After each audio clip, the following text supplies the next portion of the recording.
देखिए गांव में एक औरत का कोई बच्चा नहीं एक था। बार की बात है। एक छोटे से गांव में एक महिला रहा करती थी जिसका नाम मीनाक्षी था। वह बहुत अच्छी इडली बनाया करती थी और उसकी इडली पूरे गांव में मशहूर थी। मीनाक्षी रोज गांव के बीचों बीच एक छोटी सी दुकान लगाया करती थी। वो सुबह सुबह ताजी ताजी इडली बनाती और उसे सुंदर से टिफिन में सजाकर गांव में बेचने चली आती। गांव में बच्चे बड़े बूढ़े सब इडली के बड़े दीवाने थे। अरे मीनाक्षी दीदी, जरा एक प्लेट इडली तो लगाना। जी भैया, लगाती हूँ। मीनाक्षी अपने ग्राहकों को जल्दी जल्दी इडली बनाकर दे देती है। उसमें से एक ग्राहक बोलता है, अरे मीनाक्षी दीदी, आपकी इडली का तो जवाब नहीं है। वाह, बहुत उम्दा बनाई है इडली। धन्यवाद भैया। काफी शाम हो जाती है और अंधेरा भी छा जाता है। मीनाक्षी अपनी दुकान बंद करके अपने घर वापस चली जाती है। वहीं मोहनलाल अपने घर पहुंचता है और अपनी पत्नी से इडली की बहुत तारीफ करता है।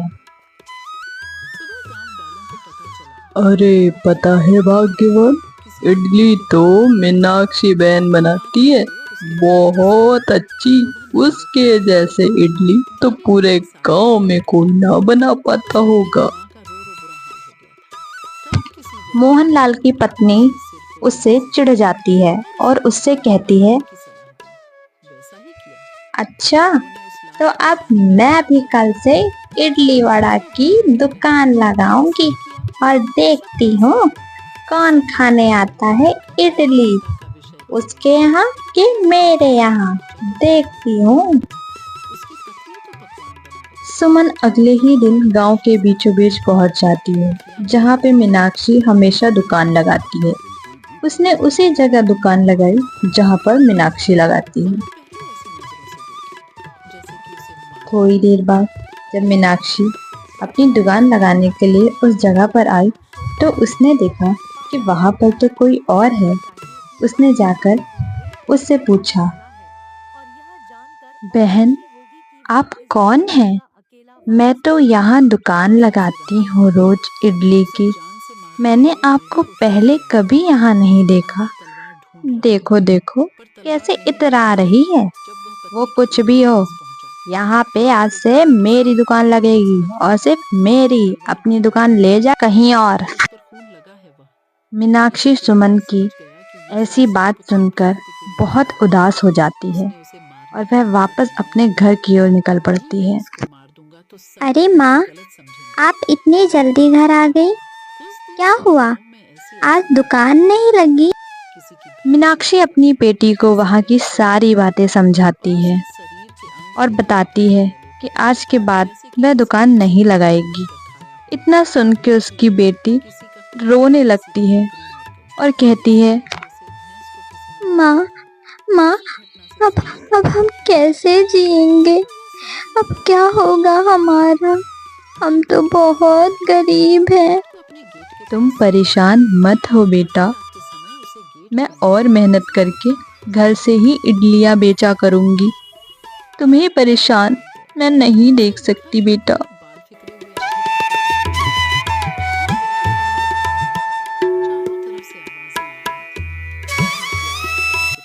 मीनाक्षी ने हार नहीं मानी।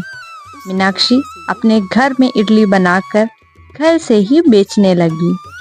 देखते देखते उसके घर पे भी कई लोग आसपास के इडली खाने आने लगे। मीनाक्षी की बेटी भी उसकी बहुत मदद कर रही थी। वह यह देख के खुश थी। अब उसकी दुकान पर ग्राहकों की भीड़ लगी रहती।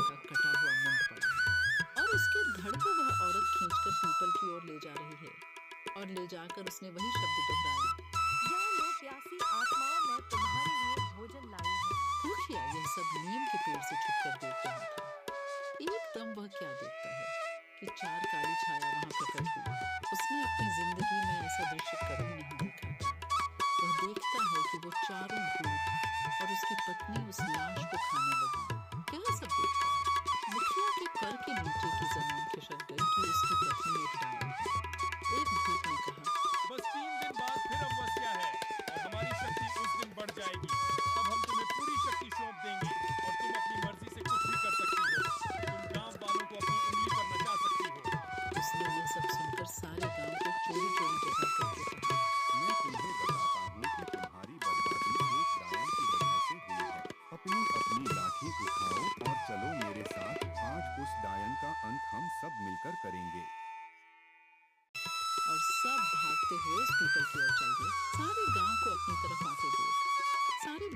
गायब हो गए, पर वह डायन खड़ी रह गई। मुखिया की पत्नी को इस हालत में देखकर सारे गांव वालों के तो होश उड़ गए और वह रुक गए। मुखिया ने कहा, खड़े क्यों रह गए? यह तुम्हारी मालकिन नहीं, डायन है, डायन। और यह बोलते हुए सब उसे लाठियों से मारने लगे। वह अपनी जान बचाकर भागी और भागते हुए उस कुएं में जा गिरी। वह चिल्लाने लगी, बचाओ बचाओ। सारे गांव ने कहा, इसे सजा अपने आप मिलेगी, लटकी रहने दो इसे। वह चीखती रही, चिल्लाती रही, मुझे ऊपर निकालो, मुझे पानी पिलाओ। पर किसी ने उसकी सहायता नहीं की, पर वो बार बार यही बोलती रही कि मैं तुम सब गांव वालों को बर्बाद कर दूंगी। एक एक को मैंने पानी के लिए नहीं तरसाया तो मेरा नाम भी कारी डायन नहीं। यही नाम दिया है तुमने मुझे, मैं तुम्हें छोड़ूंगी नहीं। 2 दिन तक उसकी लाश मुंह में लटकती रही। तीसरे दिन अमावस्या, मीनाक्षी की तो जैसे किस्मत ही बदल गई थी। कहाँ गई उसकी? उसने एक अच्छा घर खरीदा अचानक और वह सभी गांव वालों की बहुत अच्छे से मदद करती। देखते हैं कि जिस उसका स्वभाव बहुत अच्छा था। सुधर गया है। सुबह जब कुछ लोगों ने कहा, कुछ दिन बाद गांव में हर जगह ये बात फैल गई। बारिश जोर अरे सुनती हो सुमन, मीनाक्षी दीदी तो बड़ी दिल वाली है। मुझे पैसों की जरूरत थी, उन्होंने तुरंत मदद कर दी मेरी। जिसका नाम मीनाक्षी की इतनी तारीफ सुनकर सुमन को मन ही मन गुस्सा आ रहा था। वह एक पेड़ के नीचे आखिरकार उसने इतने कम समय में इतनी पहचान बनाई तो बनाई कैसे। आवाज सुनी। एक रात सुमन ने एक चोर को बुलाया। जी मालकिन जी, क्या काम है मुझसे? देखा कि एक देखो, आदमी पेड़ पर बैठा है तुम्हें मेरा एक काम करना है। और उसके तुम्हें मीनाक्षी के घर जाकर चोरी करनी है।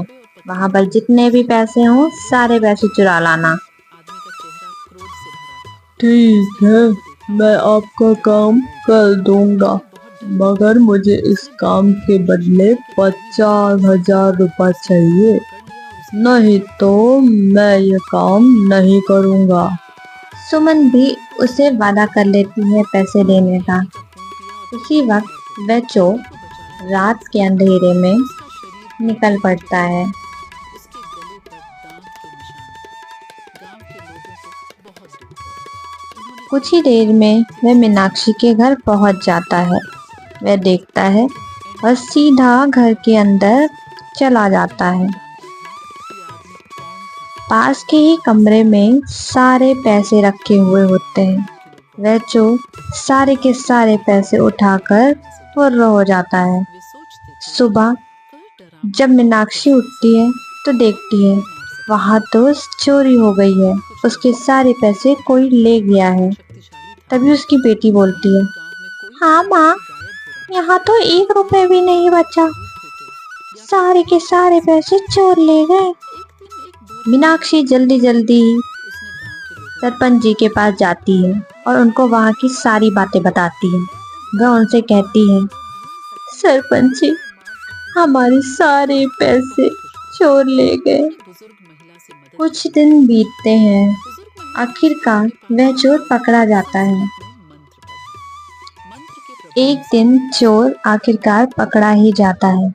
सरपंच जी उससे डांट फटकार लगाकर उससे पूछ ही लेते हैं आखिर उसने किसके कहने पे ये चोरी की। लोगों का खून चूस रहा है। सरपंच जी, मुझे माफ कर दीजिए, के शरीर को मैंने ये चोरी खुद से नहीं की, मैंने सुमन के कहने पर ये चोरी की, मेरी इसमें कोई गलती नहीं। चोर की ये बात सुन के सरपंच जी ने सुमन को वहां पर बुलाया। गांव के लोग बहुत खुश हुए। उन्होंने बुजुर्ग महिला को धन्यवाद दिया। तभी सुमन आती है और सरपंच जी उससे पूछते हैं, वहां के भूत पिशाचों को मार अरे सुमन, बुजुर्ग महिला क्या तुमने मीनाक्षी के घर में चोरी करवाई है? देखो, सच सच बताना। लेकिन पता नहीं कहां अरे सरपंच जी, मैं भला चोरी क्यों करवाऊंगी? मेरी पास पैसों की कमी है क्या? लगता है किसी दुष्ट इंसान ने मेरा नाम लगा दिया है सरपंच जी। मैं तो ऐसे बिल्कुल भी नहीं हूँ, चाहे आप किसी से भी पूछ लें। सरपंच जी को कुछ समझ नहीं आ रहा था। आखिर वह कैसे फैसला करें। और सच का पता कैसे लगाएं। थोड़ी देर बाद सुमन का पति भी वहां पर आ पहुंचा। उसने सारी सच्चाई सरपंच जी के आगे रखी। सरपंच जी, मुझे माफ करिएगा, मेरी पत्नी ही चोर है। मेरी पत्नी मीनाक्षी से जलने लगी थी। उसकी सफलता पर उसे बहुत गुस्सा आता था, इसलिए उसने ये मिलके षड्यंत्र रचा और उसके घर से चोरी करवाई ताकि वह फिर से गरीब हो जाए। सुमन बहन, हमने तो कभी सपने में नहीं सोचा था कि आप हमसे इतना जलती हैं। आखिर हमने आपका क्या बिगाड़ा है? देखो सुमन, तुम्हें इसकी सजा तो जरूर मिलेगी। तुम्हें यह गांव छोड़कर जाना पड़ेगा हमेशा के लिए। मैं ऐसे लोगों को अपने गांव में नहीं रख सकता जो एक दूसरे से जलन भावना रखते हों और एक दूसरे की तरक्की से जलते हों। हमारे अंदर ऐसा स्वभाव नहीं होना चाहिए। सरपंच जी, मैं अपनी पत्नी की तरफ से आपसे माफी मांगता हूँ। उससे आज के बाद ऐसी गलती नहीं होगी।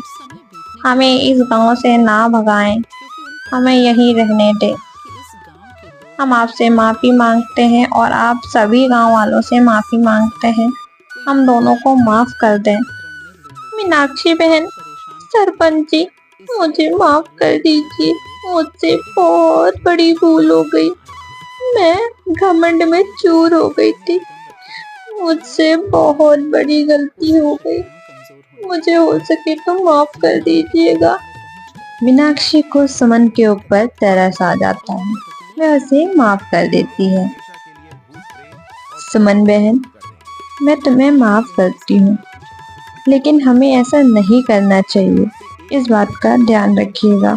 अगर मनुष्य ही मनुष्य का दुश्मन बन जाएगा तो हम जिएंगे कैसे?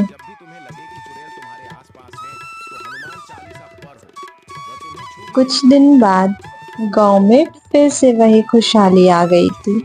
सब हंसी खुशी और मिलजुल कर रहने लगे। मीनाक्षी ने गांव में एक बहुत बड़ा रेस्टोरेंट खोल लिया और वह बहुत चलने लगा। मीनाक्षी की जीवन ने हमें यह सिखाया कि जीवन में कितनी भी कठिनाइयां और परेशानियां आए, हमें उनसे लड़ना चाहिए और जीतना चाहिए।